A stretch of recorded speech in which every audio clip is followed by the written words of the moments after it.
Corona మహమ్మారి మరోసారి కోరలు చాస్తున్న నేపథ్యంలో ఇప్పటికే కేంద్ర రాష్ట్ర ప్రభుత్వాలు అప్రమత్తం చేస్తున్నాయి.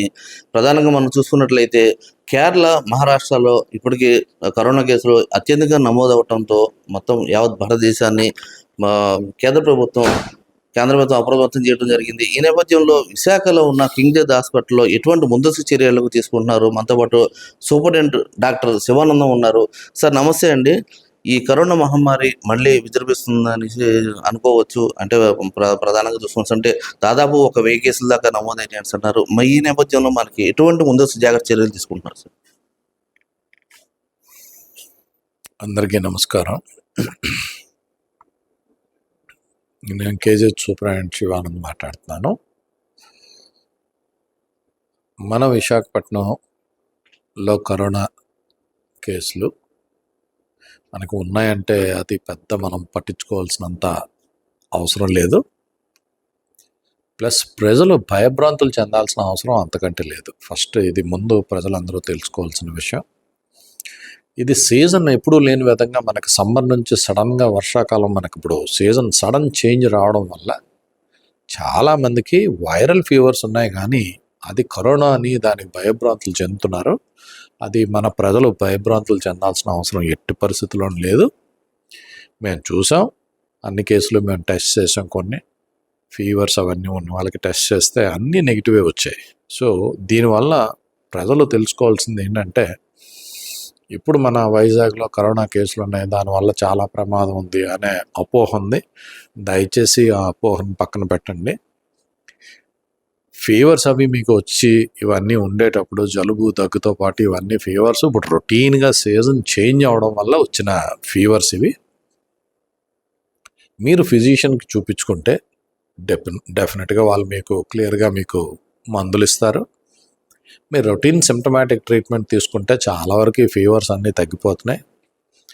ఎక్కడో ఒక కేసు మనకి అపోలో హాస్పిటల్లో రికార్డ్ అయింది. ఆ రికార్డ్ అయిన కేసు కూడా చక్కగా రికవర్ అయ్యి కంప్లీట్గా వాళ్ళకి ఏ విధమైన ఇబ్బంది లేదు, హ్యాపీగా the discharge from the hospital. అది వేరే ప్రాబ్లం వాళ్ళు వెళ్ళారు, అది అనుకోకుండా అది డిటెక్ట్ అయ్యి అది వాళ్ళు రికవర్ అయ్యారు కంప్లీట్గా. సో దీని మన విశాఖ కాకుండా ఓవరాల్గా మనకు చూసుకున్నట్లయితే కరోనా కేసులు ఇప్పటికీ దాదాపు 1000 వచ్చినాయి సార్. అంటే ముందస్తు జాగ్రత్త చర్యలుగా కొన్ని బాధ్యతలు అయితే తీసుకోమన్నారు కదా సార్, అది ఎటువంటి అదే నేను ఇప్పుడు చెప్పబోతున్నాను. ముందు మీరు భయభ్రాంతులు చెందాల్సిన అవసరం లేదనేది ముందు మీకు తెలియాలి. ఎందుకు అంటే ఇక్కడ వార్డు ప్రిపరేషన్ మనకందరికీ కరోనాతో ఎక్స్పీరియన్స్ ఉంది. హాస్పిటల్తో పాటు పబ్లిక్ కూడా కరోనా అంటే ఏంటో ఎక్స్పీరియన్స్ బ్రహ్మాండంగా ఉంది. అది స్పెసిఫిక్గా మీరు ఇది చేయండి అది చేయండి అని ఇప్పుడు మనం చెప్పాల్సిన అవసరం లేదు. మీరు ఎట్లాగో శానిటేషను, మీ కావాల్సిన మాస్క్ ఇదంతా మీరు కావాలంటే వేసుకోవచ్చు. వేసుకోకపోయినా ఇప్పుడు పెద్ద నష్టం అయితే ఏం లేదు. ఎందుకంటే అన్ని కేసులు లేవు. ఒకరి నుంచి ఒకరు స్ప్రెడ్ అయిపోద్ది అనుకునేటంత ఇష్యూ అయితే ప్రస్తుతానికి విశాఖపట్నంలో ఏం లేదు. సో మాకు ఇప్పటివరకు ఒక అడ్మిషన్ కూడా లేదు. ఇంత పెద్ద కింగ్ జార్జ్ హాస్పిటల్లో కొన్ని వందల మంది అడ్మిట్ అయిన హాస్పిటల్లో మేము ఇక్కడ పేషెంట్లకు కూడా మేము కొన్ని టెస్టులు చేసాం. వాళ్ళు ఎవరికీ అసలు పాజిటివిటీ ఇంతవరకు మాకు ఫైండ్ అవుట్ చేయలేదు. అంటే దాని అర్థం ఏంటి? డెఫినెట్గా ఏదైనా పాజిటివ్ రావాలంటే ఇక్కడ పేషెంట్స్కి 100% రావాలి. సో వాళ్ళకే లేదు అంటే మోస్ట్ ఆఫ్ ద టైమ్స్ ఇది అంత తీవ్రమైనదిలా లేదు. కానీ ఎందుకైనా మంచిదాన్ని ముందస్తు చర్యగా మేము డెఫినెట్గా గవర్నమెంట్ ఆదేశాల మేరకు మేము ఒక వార్డు, దానికి కావాల్సిన సిబ్బందిని అందరినీ మేము రెడీగా పెట్టుకొని ఉంచుతాం. ఎవరైనా ఎమర్జెన్సీ ఒకవేళ ఎటువంటి అవాంఛనీయ ఘటన అయినా మేము దానికి ప్రిపేర్ అయ్యే ఉన్నాం. దానికి ఎప్పుడూ ఒక ఐసోలేషన్ వార్డ్ అని మన దగ్గర ఎప్పుడూ ఉంటుంది కేజీహెచ్లో. ఇప్పుడే కాదు, ఎప్పుడూ ఉంటుంది. ఏ డిసీజ్ ప్రాబ్లమ్స్ వచ్చినా ఆ వార్డు ఎప్పుడు అలాగే ఉంటుంది. అదొక 16 బెడ్స్తో ఎప్పుడు ఉంటుంది. అడిషనల్గా 4 బెడ్స్ విత్ వెంటిలేటర్స్ అన్ని సపోర్ట్తో అక్కడే ఉంటాయి. సో మనం ఎప్పుడు ప్రిపేర్డ్గానే ఉంటాం. కింగ్ జార్జ్ హాస్పిటల్లో we are all totally prepared. Ventilators and oxygen concentrators ఇవన్నీ మన దగ్గర ఉంటాయి. కానీ ఒక్క కేసు కూడా కేజీహెచ్లో లేనప్పుడు అంత వర్రీ కావాల్సిన అవసరం అయితే ప్రజలకి లేదనేది నేను చెప్తున్నాను. ప్రజలు ఇటువంటి అపోహలు నమ్మి భయభ్రాంతులు చెందాల్సిన అవసరం లేదు.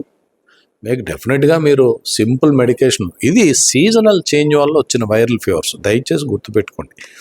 సీజనల్ చేంజ్ వల్ల వచ్చిన వైరల్ ఫీవర్స్ తోటి ఇది డెఫినెట్గా మీకు అది కరోనా అని అనుకుంటున్నారు. మన కేరళలోనో మహారాష్ట్రలో అక్కడ వచ్చింది ఇక్కడ వచ్చేసిందేమో అన్న ఫీలింగ్తో అదే. మనం అనుకుంటున్నాం. సో ప్రజలకు నేను డెఫినెట్గా ఇచ్చే సందేశం, నేను చెప్పాల్సింది ఏమన్నా ఉంది అంటే, ఎనీ ఫీవర్ ఒకవేళ మీకు తగ్గలేదు, దయచేసి ఫిజిషియన్ని కన్సల్ట్ చేయండి. They will guide you in a right proper way. So మీకు సొంతంగా మీరు కరోనా వచ్చిందని భయపడిపోయి ఇంట్లో ఉండి అందరినీ భయభ్రాంతులు చేయాల్సిన అవసరం అయితే లేదు.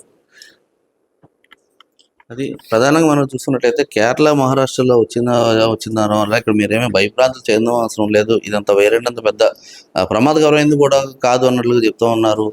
అయితే మీరు ఒకవేళ ఫీవరిష్గా అంటే వాతావరణం సంబంధించి రైనీ సీజన్కి మారుతుంది కాబట్టి ఆ వాతావరణ మార్పుల వల్ల కొంచెం ఫీవర్ అయితే వస్తుంటుంది. వచ్చినప్పుడు ఫిజిషియన్స్ ముందుగానే సంప్రదించండి అనేసి అంటూ ఆయన కూడా చెప్తా ఉన్నారు. అయితే ఓవరాల్గా ఏం చెప్తున్నారు అంటే ఈ కరోనా గురించి ఎవరో కూడా అంత భయభ్రాంతులు చెందాల్సిన అవసరం లేదనేసి ఆయన భరోసా కల్పిస్తున్నారు. Cameraman Srinivas, Satish Naidu, prime news, Visakhapatnam.